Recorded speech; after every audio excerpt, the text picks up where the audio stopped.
Madame, mademoiselle, monsieur, bonjour et bienvenue dans ce magazine où nous poursuivons notre rencontre avec le frère Jean-Michel Pauffet. Jean-Michel Pauffet, bonjour. Bonjour. Dominicain, ayant enseigné pendant de nombreuses années l'exégèse à l'Université de Fribourg, également ancien directeur pendant de nombreuses années de l'École biblique de Jérusalem, vous publiez ce livre « 7 petits mots de l'Évangile » aux éditions du Cerf.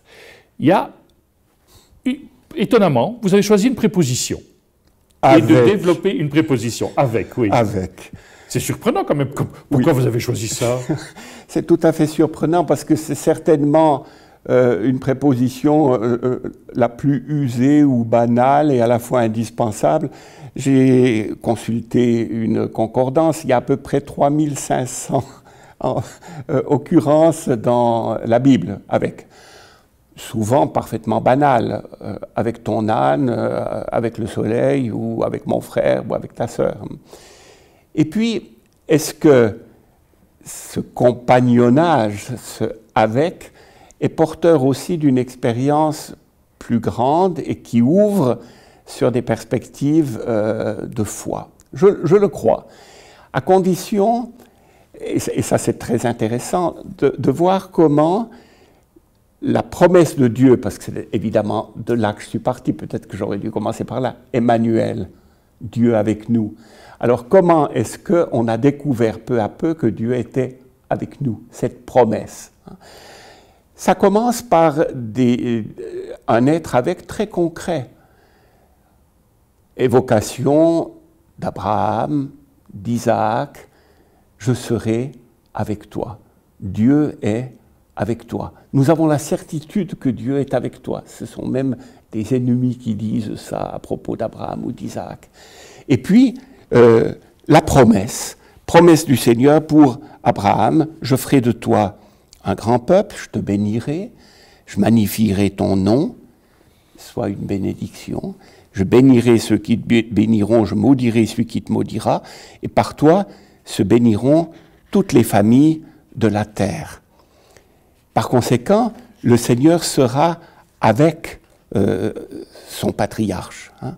Je suis le Dieu de ton père Abraham, ne crains rien, je suis avec toi, je te bénirai, je multiplierai ta postérité. Voilà.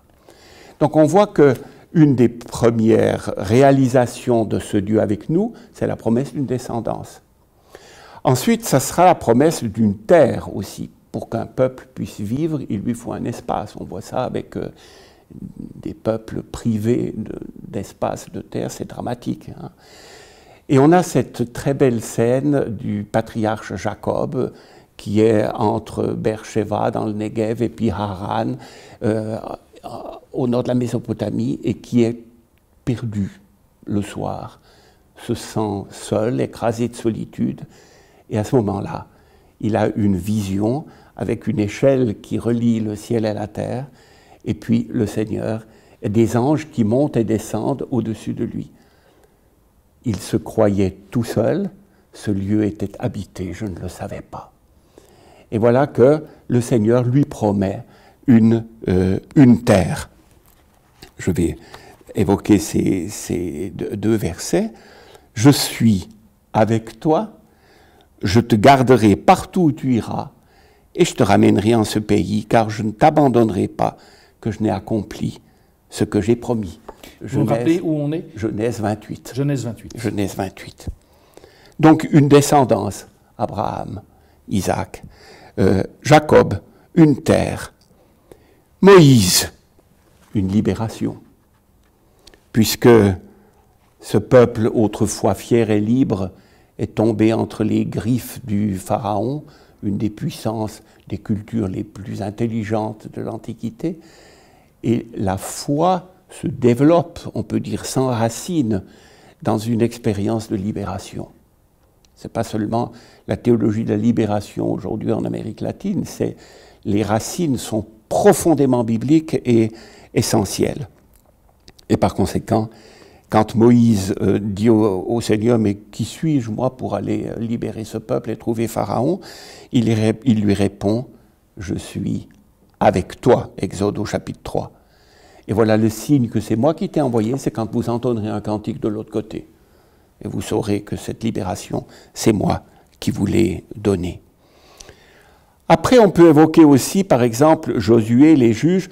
Alors là, c'est un petit plus guerrier. Si Dieu est avec nous, on doit triompher de nos ennemis. Version antique et moderne du Gott mit uns.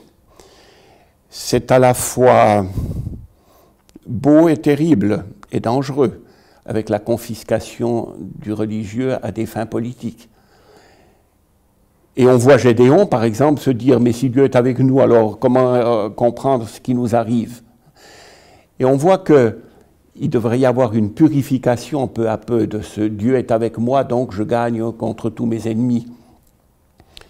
Le Seigneur leur fera comprendre que le tout n'est pas de vouloir avoir Dieu avec soi, mais d'essayer d'être nous avec Dieu. Et alors, quel Dieu, pour quel projet, etc.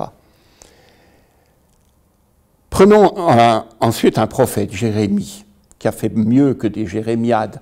Jérémie qui doit, dès son enfance, dès son jeune âge, prêcher au milieu d'un peuple, porter la parole de Dieu au milieu d'un peuple qui n'a pas trop envie d'écouter. Il en a assez.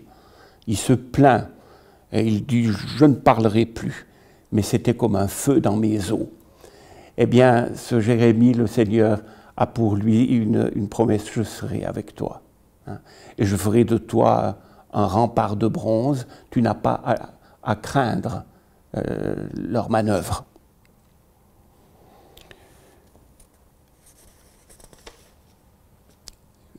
Parvenant au Nouveau Testament, on a un texte essentiel qui est très beau, et là on est bien loin des perspectives guerrières, c'est l'Annonciation. Quand l'ange dit à cette jeune fille de Nazareth, « Réjouis-toi Marie, le Seigneur est avec toi. » Et Marie est bouleversée de cette salutation.